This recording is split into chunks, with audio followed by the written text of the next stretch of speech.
꿈땅 친구들 안녕하세요. 이석희 목사입니다. 코로나가 점점 확산이 되면서 온라인 예배로 드릴 수밖에 없는 상황이 되었어요. 그래서 오늘 영상 예배로 드리도록 하겠습니다. 오늘은 2과입니다. 뾰로통하나요? 기뻐하나요? 오늘의 암송 구절입니다. 주 안에서 항상 기뻐하라. 내가 다시 말하노니 기뻐하라. 빌립보서 4장 4절 말씀입니다. 상민은 반 친구들과 함께하는 공작 활동을 재미있게 하고 있었어요. 축제 퍼레이드를 위한 장식 수레를 만드는 일은 정말 재미있었거든요. 그리스도인인 상민은 그 시간을 이용하여 친구들에게 예수님에 대해 말했어요. 공작 활동을 하기 전에 미리 학급의 친구들은 장식 수레가 어떻게 생겼으면 좋겠다는 자신의 생각을 그린 포스터를 만들었어요. 그 중에서 뽑힌 것은 아이스크림 가게였어요. 그 장식 수레는 4개의 탁자가 있고 그 탁자에 2명씩 앉을 수 있게 되어 있어요. 탁자에 앉은 사람은 행진이 끝날 때까지 아이스크림만 먹는 거예요. 하지만 선생님께서는 그렇게 하면 탁자가 너무 지저분해진다고 생각하셔서 장식 수레에 타는 친구들은 아이스크림을 먹는 흉내만 내기로 했어요. 장식 수레는 수많은 풍선들로 울긋불긋 예쁘게 꾸며질 거예요. 또 커다란 깃발에는 신나고 즐거운 여름방학이라고 쓸 거예요. 상미는 자기가 장식 수레의 탁자 중 하나에 앉아있는 모습을 상상했어요. 상미의 반에는 26명의 친구들이 있었지만 상미는 자기가 뽑힐 거라고 확신하고 있었어요. 선생님이 나를 안 뽑을 리가 없어 하고 상미는 생각했어요. 왜냐하면 상미는 장식 수레를 만드는데 제일 열심히 일을 했거든요. 마침내 장식 수레를 달 8명의 친구들을 발표하는 날이 되었어요. 용석이가 제일 먼저 뽑혔어요. 장식 수레 포스터를 낸 사람이 바로 용석이었거든요. 당연하지 하고 상미는 생각했어요. 그 다음은 수민이었어요. 수민이는 학교에서 공부를 제일 잘하는 학생이었어요. 선생님께서는 나머지 아이들을 뽑기 위해서 2개의 상자에다가 남자친구들과 여자친구들의 이름을 적은 종이를 각각 넣으셨어요. 용석이와 수민이는 그 상자로부터 나머지 아이들을 돌아가며 뽑았어요. 원규 하고 용석이가 불렀어요. 수민이는 연희의 이름을 불렀어요. 4명이 남았네 하고 상민은 생각했어요. 민규! 용석이는 아주 큰 소리로 이름을 불렀어요. 민규는 용석이의 가장 친한 친구였어요. 수민이는 지은이를 뽑았어요. 지은이는 전학온 학생이었어요. 이제 각 상자에는 1명씩만 남았어요. 교실은 아주 조용해졌어요. 병호! 용석이가 불렀어요. 수민이는 세희를 뽑았어요. 상미를 포함하여 뽑히지 않은 18명의 친구들은 매우 실망했어요. 상미는 믿을 수가 없었어요. 장식 수레를 탈 수가 없게 됐거든요. 뽑힌 아이들 중에는 공작 활동을 아예 참여하지도 않은 친구들도 있었어요. 불공평하단 말이야. 상미는 그날 하루 종일 뾰루뚱에 있었어요. 상미는 퍼레이드나 장식 수레에 관해 누구와도 말하려 하지 않았어요. 상미가 시무룩하는 것을 보고 있던 다른 친구들이 상미를 위로해 주려 했지만 상미는 이렇게 말했어요. 날 그냥 내버려둬. 이제 더 이상 그것에 대해 말하고 싶지 않아. 상미의 태도는 정말 나빠요. 조금 전에 상미가 친구들에게 전도하던 것을 기억하나요? 이제 다른 친구들이 예수님에 관해 뭐라고 생각할까요? 친구들도 상미처럼 행동한 적은 없나요? 뾰루뚱해 본 적이 있지 않나요? 뾰루땅이란 어떤 일이 원하는 대로 되지 않을 때 조용히 기분 나빠하는 거예요. 예수님을 믿는 사람들이 뾰루뚱한 것은 나쁜 일일까요? 네, 그래요. 성경에 뾰루뚱하지 말라고 기록되어 있지 않지만 빌립보서 4장 4절에는 주 안에서 항상 기뻐하라. 내가 다시 말하노니 기뻐하라 라고 말씀하세요. 기뻐하면서 동시에 뾰루뚱할 수는 없어요. 친구들은 왜 뾰루뚱하나요? 자기가 원하는 것을 갖지 못할 때 자주 뾰루뚱하게 되지요. 그게 있어야 기분이 좋아질 거야 라고 친구들은 스스로 다짐을 하죠. 그러나 하나님의 말씀에 행복은 많은 것들을 가짐으로써 생기는 것이 아니라고 가르쳐 주세요. 행복은 하나님께서 나에게 가장 좋은 것을 주실 것을 믿는 데서 오는 거예요. 친구들이 하나님의 계획이 아니라 친구들 자신의 계획만 생각할 때 뾰루뚱해져요. 그렇게 될 때 친구들은 하나님께서 인도하고 계시고 그분의 사랑이 변하지 않는다는 사실을 잊어버리게 돼요. 예수님의 제자들도 뾰루뚱한 적이 있었을까요? 제자들에게도 원하는 대로 일이 진행되지 않았던 적이 분명히 있었을 거예요.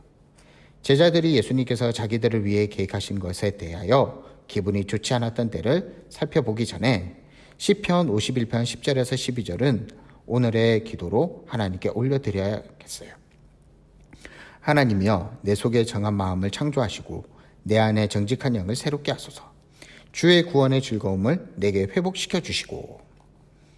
예수님과 제자들이 유대에 머무르는 것은 위험한 일이었어요. 예수님이 하나님의 아들인 것을 믿지 않았던 많은 사람들이 예수님과 제자들을 해치려 했기 때문이에요. 그런데 예수님께서 유대를 떠나 있는 동안 마르다와 마리아의 오빠인 나사로가 아주 많이 아프게 되었어요. 성경은 예수께서 본래 마르다와 그 동생과 나사로를 사랑하시더니라고 말씀하고 있어요. 그러나 예수님께서는 나사로가 많이 아프신 것을 아시면서도 나사로를 낫게 하기 위해 유대로 즉시 돌아가지 않았어요. 제자들도 별로 걱정하지 않았어요. 그들은 나사로가 나을 것이라고 생각했기 때문이에요. 이틀 후에 예수님은 제자들에게 유대로 다시 가자고 말씀하셨어요. 이 말에 제자들은 불안해하기 시작했어요. 그들이 말했어요. 방금도 유대인들이 돌로 치려 했는데 또 그리로 가시려 하십니까? 제자들은 자신들의 목숨이 위협을 받을 그곳으로 다시 돌아가려고 하지 않았어요. 조금 후에 예수님은 나사로가 죽었다고 분명히 말씀하셨어요. 제자들은 예수님과 함께 가겠다고 말은 했지만 사실은 가고 싶은 마음이 없었어요. 이때 도마가 말했어요. 우리도 주와 함께 죽으러 가자. 하지만 몇 명의 제자들은 예수님께서 그들을 위해 계획하신 놀라운 일을 몰랐기 때문에 그 길을 가는 동안 내내 뾰루통하에 있었을 거예요. 예수님은 나사로를 죽음에서 살릴 계획이었고 또한 제자들이 이 일을 목격하기를 원하셨어요. 친구들은 마리아와 마르다가 오빠인 나사로를 낫게 하기 위해 예수님이 즉시 오시지 않았을 때 뾰루뚱했을 거라고 생각하세요? 아마도 그랬을지도 몰라요. 그리고 나사로가 죽었을 때는 분명히 그랬을 거예요.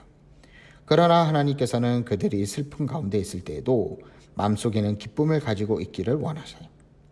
도대체 어떻게 그렇게 할 수 있냐고요? 그렇게 할 수 있어요. 기쁨이란 단순히 행복한 것만이 전부가 아니에요. 기쁨은 친구들에게 좋은 일이 일어나야만 생기는 것이 아니에요. 기쁨은 하나님께로부터 오는 거예요. 기쁨이란 하나님께서 모든 것을 주관하심을 믿기 때문에 마음속으로 행복해하는 거예요. 어떤 일이 있더라도 우리 친구들을 향한 하나님의 사랑은 변하지 않아요.